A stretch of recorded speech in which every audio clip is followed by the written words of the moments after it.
Hi, welcome to the Health Well. My name is Claire Fowler. I'm the author of the ebook that um, you're considering buying at the moment, and I'm so glad that you're here. So, several years ago, when I was first diagnosed with uterine fibroids myself, I was working in a completely different field as an engineering consultant in a busy London office. I was stressed to the hilt and I had a shock diagnosis. I went for a routine appointment um, with a private gynecologist. It was just meant to be, I thought it was going to be a routine appointment, but well, it turned out to be really shocking. The gynecologist told me that she could only see fibroids, she could barely make out where my womb was. I had what was almost like a panic attack in the middle of the street. It was just after the appointment, that is. And yeah, it really left. It was the beginning of a slow journey to surgery because it was another 3.5 years after that before I was able to get fibroids removed. And they were large. So I had 3 grapefruits, just for reference, 3 grapefruits and 15 plums. And the surgeon removed them successfully. So I was very fortunate. All this happened just before COVID really hit. So I was lucky to have surgery. But by then, I had really been through the ringer.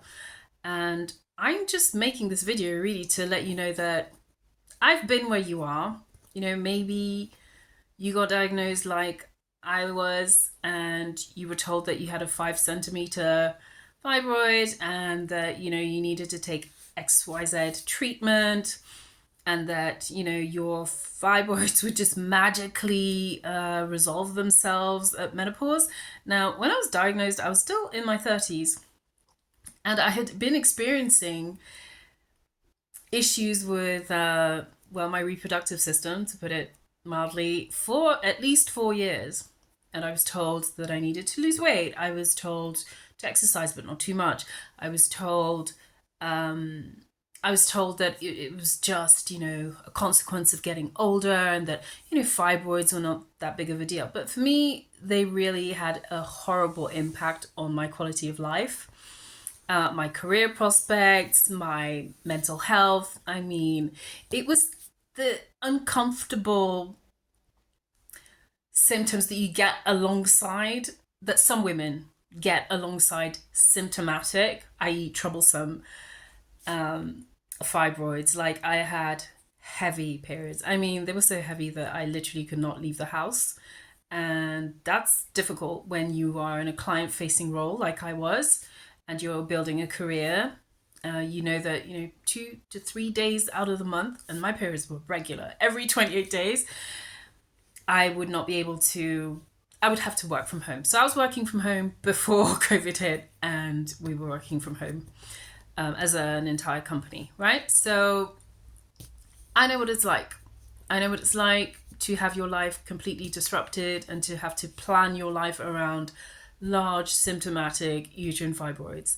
So I have made it my mission, really. I even changed careers from engineering into nutritional therapy. I picked up where I left off a long time ago when I was still an engineering student. I was a biomedical engineering student, and I had learned about anatomy and physiology, and I was always nerding out on like lifestyle and nutrition and understanding metabolic disease. So anything to do with insulin resistance, type 2 diabetes, etc., because those are conditions that actually have plagued my family. So I kind of nerded out on that for a long time and finally made the switch into nutritional therapy. And since then, I've worked with dozens of women.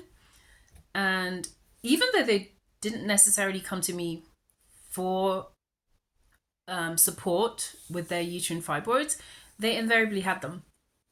So I have worked with a woman who had emergency fibroid surgery after another health health issue that she had.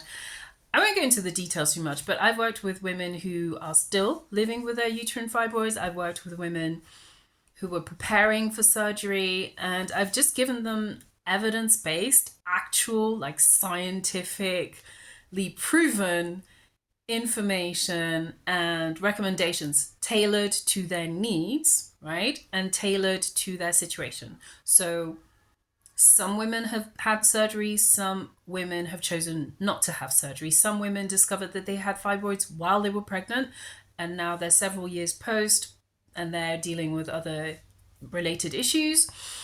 Some women have weight gain that is stubborn weight gain that is tied to uterine fibroids and, the underlying causes, the root causes. So I have been fortunate to be able to thrive post-surgery, and it's my mission to spread this knowledge and this information and to give support to women who are considering surgery, who have uterine fibroids, and they've been told maybe that, they won't be able to conceive unless they get the fibroids removed. And they already know that, some women already know that they want to have a hysterectomy once they're done having kids. Some women aren't even sure whether they want to have children or not. They've just had the shock diagnosis like I did, and they were told, well, okay, it's kind of like now or never. I remember being given the all clear after my operation, and it was literally when we were at home, on, I don't want to say house arrest, but yeah, we were literally, I was single, unmarried, I wasn't in a relationship, and the surgeon, well, not my actual surgeon, but I got a call from the hospital saying, okay, you have the all clear. I think they did the post, the post surgery testing on the 18 fibroids and found that they were non-cancerous, benign. So I was given the all clear, and my surgeon had actually told me that everything looked good down there, and I was very pleased when she said, yes, you have 2 ovaries and everything looks good, so now you can try. So yeah, no, I wasn't dating during I wasn't dating while I was working from home. I was hatching my escape plan. But that's another story, right? So to get back to why I wrote this ebook, it's to help women who are in the same situation as I was when I was newly diagnosed and completely freaking out, and thinking about, well, what is it that I can do for myself, right? To prepare for surgery. How can I help myself? Is there anything in my nutrition or in my lifestyle that needs to change? And these are things that are just accessible to everyone. So the 10 key areas in the book, this is what is going to be beneficial to you if you've never considered things like your hormonal balance, your blood sugar control, your digestion, whether you're eliminating, i.e.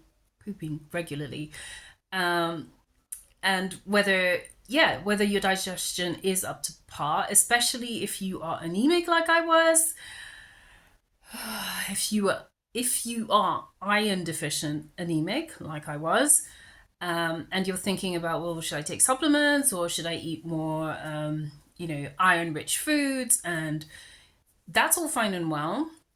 These are all things that you can do. You can consider. You can consider them before surgery and post-recovery as well, to think about like what you can do in your lifestyle. So your lifestyle would be factors like, are you sleeping well? What's your sleep quality like? Are you managing stress? Are you reducing the stresses in your life? And also looking at your mindset going into the operation, maybe if you're definitely scheduled for an operation, or if you are thinking about how you're going to manage directly after surgery. Do you have a support system? Do you have someone to lean on? Is someone going to pick you up from the hospital? Do you live in a building with stairs and no lift? How are you going to get food? Are you going to meal prep before you go into the operation? These are all great areas, I think, to consider before even going into surgery. And these are not things, so your surgical team, your gynecologist, your OBGYN prepare your body for surgery, but I'm here to really prepare your spirit and your mind for it. So yeah, the 10 areas are addressed. There are over 50 tips in the ebook itself, and there is additional support for those women who are interested in working with me one-on-one if you feel you need more guidance. Yes. So my website is www.myomectomyprep.com. Thanks so much for listening. And yeah, if you have any questions or feedback about the ebook that you're about to purchase, feel free to drop me a line. You can contact me on all my social media platforms, including the actual website, which I've just given to you, and also an email address, ntp@claire, CLAIRE, Fowler, FOWLER.co.uk. Thanks.